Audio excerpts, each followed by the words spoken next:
Episode 41 C1 of 3 Noel and a new EPA Office of Environmental Justice. Noel noted that on September 24, EPA Administrator Michael S. Reagan announced that EPA is establishing a new national office charged with advancing environmental justice and civil rights. Warren County, North Carolina was the site of protests 40 years ago that launched the environmental justice movement. Attendees at the announcement were Peggy Shepard, co-founder and executive director of We Act for Environmental Justice, Dr. Beverly Wright, founder and executive director, Deep South Center for Environmental Justice, Dr. Robert Bullard, distinguished professor of urban planning and environmental policy at Texas Southern University, Congressman G.K. Butterfield, NC, North Carolina Governor Roy Cooper, Senator Tom Carper, Chair of Senate Committee on Environment and Public Works, DE, who mentioned clean air, Chairman Frank Pallone, Jr., Chair of House Committee on Energy and Commerce, NJ, Senator Jeff Merkley, Chair of Senate Interior, Environment, and Related Agencies Appropriations Subcommittee, OR, Congresswoman Shelley Pingree, Chair of House Interior, Environment, and Related Agencies Appropriations Subcommittee, ME01. Senators Cory Booker, NJ, and Tammy Duckworth, IL, co-chairs of the Senate Environmental Justice Caucus, who said our most toxic, polluting industries have been located next door to Black, Brown, Indigenous, and low-income communities, Congressman A. Donald McEachin, co-chair of House Environmental Justice Task Force, VA04, Congresswoman Nanette Diaz-Barragan, co-chair of House Environmental Justice Task Force, CA44, Congresswoman Pramila Jayapal, co-chair of House Environmental Justice Task Force, WA07, Senator Dick Durbin, IL, who spoke about breathing clean air, Dr. Margot Brown, Vice President of Justice and Equity at Environmental Defense Fund, and Leslie Fields, Sierra Club National Director of Policy, Advocacy, and Legal Defense. The Office of Environmental Justice and External Civil Rights, comprised of more than 200 current staff members in 10 U.S. regions, will merge 3 existing EPA programs to oversee a portion of Democrats' $60 billion investment in the Inflation Reduction Act. The President will nominate an assistant administrator to lead the new office, pending Senate confirmation. Speakers at the event said, in the past, many of our communities have had to compete for very small grants because EPA's pot of money was extremely small, and we're going from tens of thousands of dollars to developing and designing a program that will distribute billions. But we're also going to be sure that this money goes to those who need it the most and those who've never had a seat at the table. Biden signed an executive order pledging 40% of the overall benefits from certain federal clean energy investments to disadvantaged communities overwhelmed by pollution. Reverend Dr. William Barber II, a prominent social activist and leader of the Poor People's Campaign, said this is about a lifestyle versus disability because when you poison the land and the water, you hurt people's everyday life.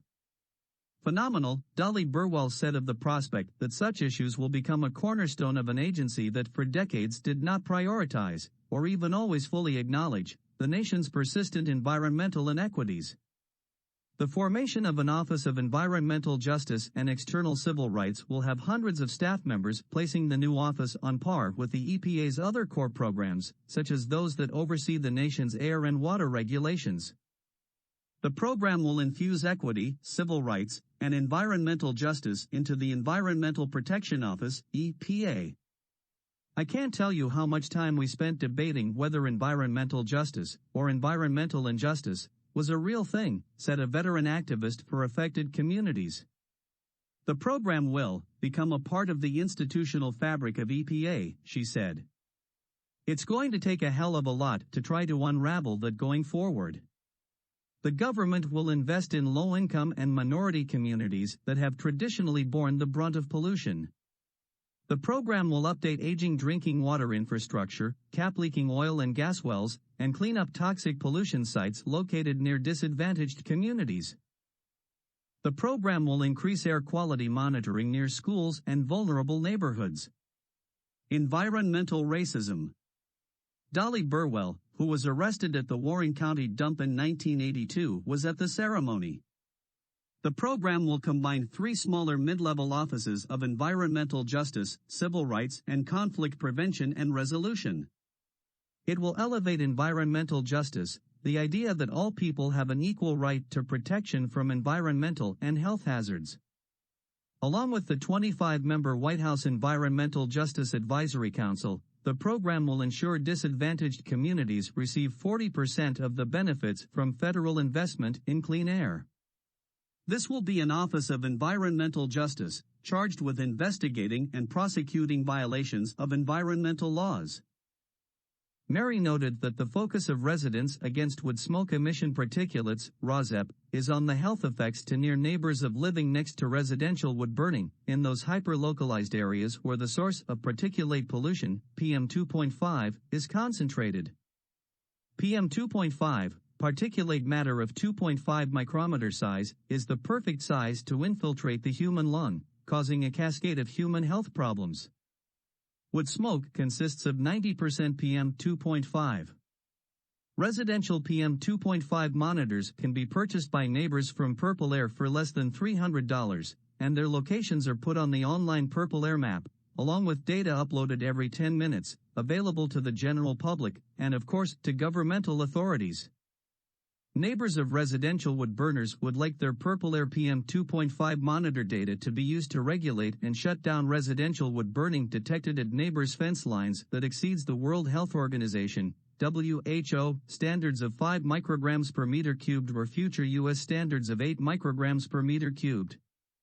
There could even be court-ordered monitoring using a neighbor-owned Purple Air PM2.5 monitor as a breathalyzer, similar to car breathalyzers court-ordered for repeat drunk drivers, to turn off the ignition of a neighboring indoor wood stove when levels of PM2.5 in a near neighbor's yard is exceeded. In this way, governmental authorities would not have to check the make and model of an appliance and would not have to rely on unreliable certification and other worthless assurances of levels of wood stove particulate emissions by the company that manufactured the wood stove. Purple Air monitors also provide data every 10 minutes 24 hours a day, and data can be downloaded from the map by governmental authorities the day after the PM2.5 levels are exceeded, during normal government working hours. Purple Air PM2.5 monitors are so reliable and accurate they are put on U.S. Air Now smoke and fire maps alongside $100,000 Environmental Protection Agency, EPA, monitors, correlated to the EPA monitors with a simple mathematical formula.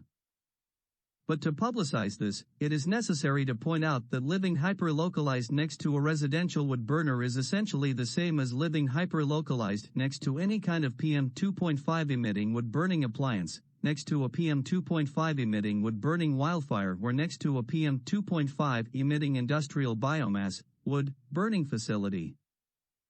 Episode 41C2 of 3 Noel and a Virginia pregnant